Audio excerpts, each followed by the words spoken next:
Story 1. You'll get dropped all the time with no explanation, or just the fact that you get treated like you're beneath them or inferior. A lot of people will make it obvious that they are not attracted to you, but at the same time try to lie and say they are to make you feel better, and it just gets weird. We would much rather you be upfront if there is not any attraction. It hurts, but hurts less than being flat out lied to in order to save our emotions. We are people, we can tell. You do not get the fun stuff like flowers or dates. You kind of get the bare minimum. Some people try to hide you or make public appearances minimal. It sucks. Story 2. I think constant rejection, I think you're a great guy but don't feel a spark, is an obvious one. Although with that, there's at least the possibility that the lack of attraction isn't purely based on physical attractiveness. It's been years since I've dated, so perhaps things are a bit different now, but when I dated back in 2010, while online dating was a thing and people had photos, it wasn't the sort of situation where everyone had a lot of photos or videos online. So there was at least a bit of ambiguity when it came to the exact appearance of someone you were meeting online. I very distinctly remember one first date I went on where I arrived at the cafe and sat down, waiting for my date to arrive. I saw her as she walked through the door and waved to her. The look on her face when she saw me could only be described as, oof, just instant disappointment. She came over and we talked for a while. She was cordial and polite, but very clearly just trying to be a responsible adult. After exactly 30 minutes, she claimed she had to leave. Then came the "you're a nice guy" but email. So I'd say, the look of disappointment upon meeting you. Story 3. Being held to a far higher standard than attractive people. You have to be nearly perfect in everything non-appearance-wise to get the same treatment as an attractive person who puts in even lackluster effort. Any flaws you have will be much less likely to be tolerated. Because people see much faster with their eyes than they listen with their ears, many people will reject you due to your looks before you've even had a chance to show them what kind of personality or character you have. Story 4. As an experienced ugly, no one ever approaches me, and I never experience the male gaze. I walk around feeling like I'm surrounded by non-playable characters, or maybe I'm the non-playable character. Story 5. I'm an unattractive woman, and I don't feel frustration about dating. However, I feel frustration when someone disrespects unattractive women in general. I mean, you don't have to feel attraction for someone, but you don't have the right to disrespect that person either. Story 6. Feeling like everything is a mountain to climb compared to others. I have a couple of good-looking friends who pretty much just roll out of bed, go out, and find women interested in them. Meanwhile, I feel like I need to spend 2 to 3 hours in front of a mirror as a guy, wear the nicest clothes, and make sure I'm on top of my skincare regimen at all times, etc. Story 7. I'm currently too scared to go out on a date because I'm afraid the guy I'm talking to will fake an emergency or something and leave. I don't have the energy to spend 6 months recovering from that. Story 8. When people say something along the lines of, even if you are not attractive, you can still get dates if you have a personality, or you are funny, or you are interesting. I don't have a personality, I am not funny, and I am boring. And they tell me to work on that, but also to be myself.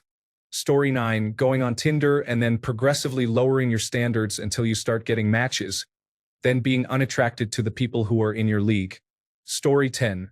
Having to work 10 times as hard to overcome someone's bias formed in the split second your appearance hit their eyes. I have never been anything to look at. I'm tall and overweight, and I have a facial scar. I'm interesting to look at best. I know my husband married me for my personality and the stories I write for him, because even though he makes sure to call me beautiful or attractive once in a while, it's never when I've put any effort into my appearance. It's always when I'm lounging around, and it's never a "you look beautiful," but a "you are beautiful." More subjective, as it were. It bothers me sometimes, but then I remember I'm 40 and I'm facing that sort of invisibility. Anyway. Story 11. Keep on trucking. I've seen the hottest women with the ugliest men and vice versa because they fell in love by being friends for years before they realized. Story 12.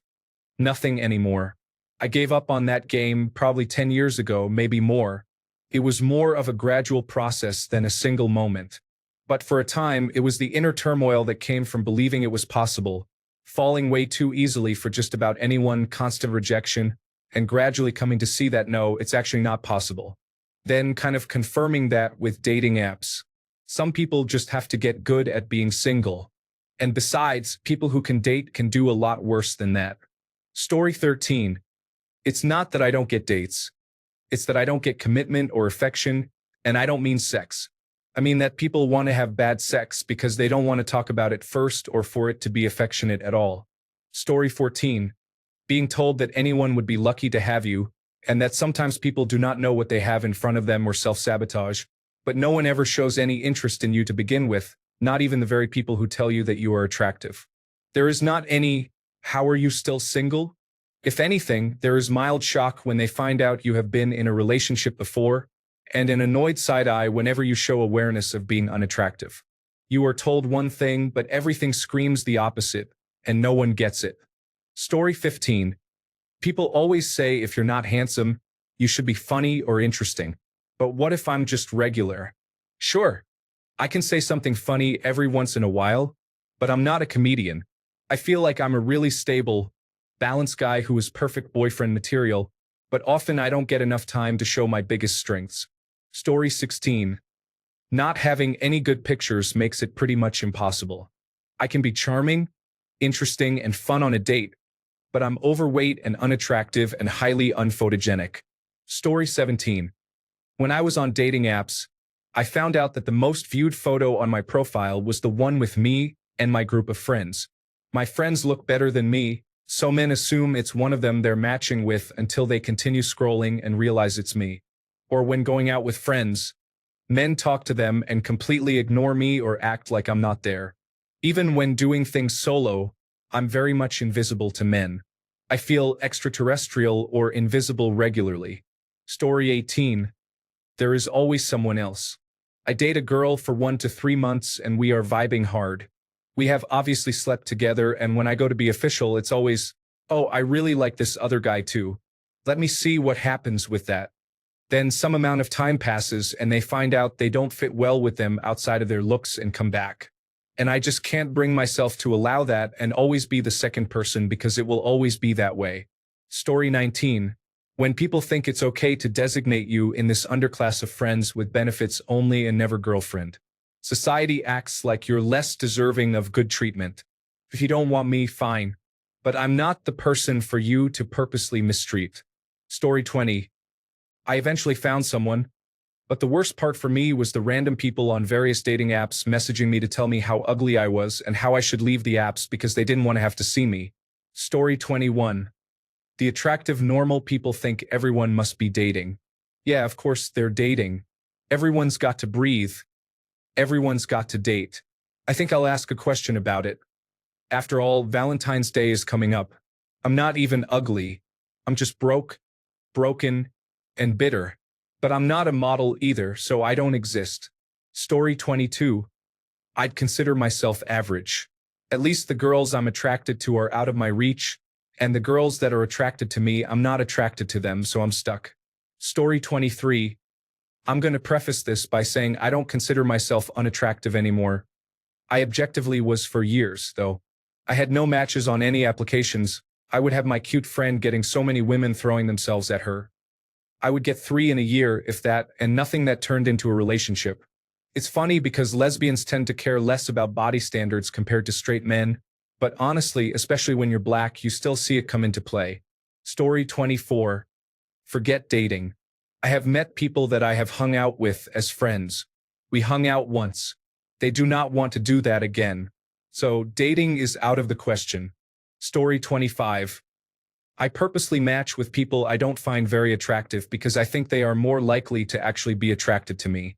And when I finally do go out with someone I'm really attracted to, I don't believe him when he says he's into me. Story 26. Lots of people lie about looks not matching. It doesn't matter what you are like as a person the vast majority of the time. Most people don't actually value that as much as they say. Story 27. I think some of the guys who have sexually assaulted me probably used me being conventionally unattractive as an excuse. So I guess being worried about that. But I doubt pretty girls aren't also worried too.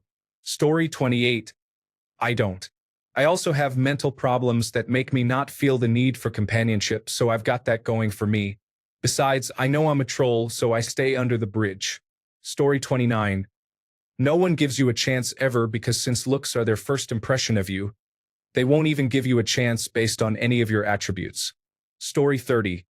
I don't believe any woman who didn't know me has ever looked at me and thought, I'd like to be intimate with him, or even, I'd like him to ask me to dance. I've been with some beautiful women who got to know me, developed feelings for me, and wanted to be intimate with me. I cherish them, but it would still be nice to be immediately desired purely for casual intimacy. Story 31. Coming from a below-average-looking guy, just so you know, you are not ugly at all. Society's beauty standards are nonsense, and you do not need to fit them to find someone who truly loves you. Focus on growing into the best version of yourself, whether that is grooming, learning, or just being kinder to yourself. Confidence and self-love are way more attractive than anything else. And here is the perk. When someone loves you for you, they are not just into a pretty face. They see you, the real you, and to them, you are the most beautiful thing on this planet. Like someone once told me, I like the way you look because I love you, not the other way around. That is the kind of love that matters. Story 32. As a strong 6.5, the most frustrating thing for me is that I'm not attractive to 95% of girls that I'm attracted to. And then I'm not attracted to 95% of the girls who are attracted to me. So it's a never-ending limbo. Story 33. Someone will see past the outside if you can touch them with your personality. Try to connect with them through conversation, let them know your feelings, and understand they may look at themselves in the way you look at yourself. I'm 69 years young and realize that I'm a catch. Being honest and open in my expectations has led me to have self-worth, which is a very attractive thing. I'm getting more attention than I ever thought I could or would. There's a lot of people who want to be loved. Story 34. A friend of mine was trying to set me and this girl up. We had never met or even knew what the other looked like. We casually texted for about a week. She ended things before they began because she was moving, but asked if we could exchange Instagram accounts to keep in touch. Upon receiving her follow request, I realized she was absolutely stunning, and I am just me. She unfollowed me the next day. Story 35. Not getting matches. Oh, just try dating applications. Okay, sure, I swipe and swipe, but I never get any matches. Feels like constant rejection. You feel so undesirable. If I'm lucky, I'll get one match a week, but then I usually just get ghosted. It's all so tiring. Story 36. Not getting flirted with or asked out even when I make the effort to know people. Also, people seem shy in general about being in public with me and do not seem proud of it. Also, being told my personality, niceness, and skills will get me a date, but this has yet to happen. Additionally, people not being honest about whether they like my physical attributes. Still not getting attention after having my hair done very nicely and wearing the best clothing possible and even makeup, even though I get told doing these things will attract others. Story 37. For me, at least, it's the fact that I'm used to being alone and all of a sudden having someone cling to me but having no social skills to tell them that they're being too much. Story 38. What about being attractive but overweight? That's frustrating because you get all the comments on how good-looking you are, but it always ends with them not feeling physical attraction because of the extra weight. I am not deceiving anyone. Story 39. I've never had a friend try to set me up on a date with someone else. In my 20s, it happened frequently in multiple friend groups, but I wasn't involved, introduced, or asked. Now most of my friends are married and only hang out with other married people, so I know this won't happen in the future. Story 40. The frustrating part is that even if a woman shows interest, there is a possibility she will be embarrassed to admit it to her friends, so you have to be skeptical of anyone who shows interest. This was a thing that happened to me in my Doctor of Philosophy program. Story 41. As someone who was with someone I found attractive, but the other person didn't feel the same way, it ate up my confidence. I got to know very late that this person was not attracted to me, or maybe they fell out of love. I tried to associate my self-worth with what that person felt about me. Nothing I ever did was enough to satisfy them, and I was way too miserable compared to when I was single. From that point onwards, I only date or look to marry someone where there is a two-way attraction. Story 42. It's just hard to even start talking to someone. And if you lack self-confidence and you're not attractive, good luck. It's already an uphill battle trying to get someone to look past your appearance. If you can't sell yourself and spark their interest, it's like, why bother? And if you build a friendship with someone, they have no problem letting you know from the beginning that you're only ever going to be seen as a friend. Story 43. The fact that people I do not want to date seem to want me, and the ones I find attractive tend to be scared or run away. I know my match is out there waiting for me. I will stay single until I find that person because I refuse to settle for less.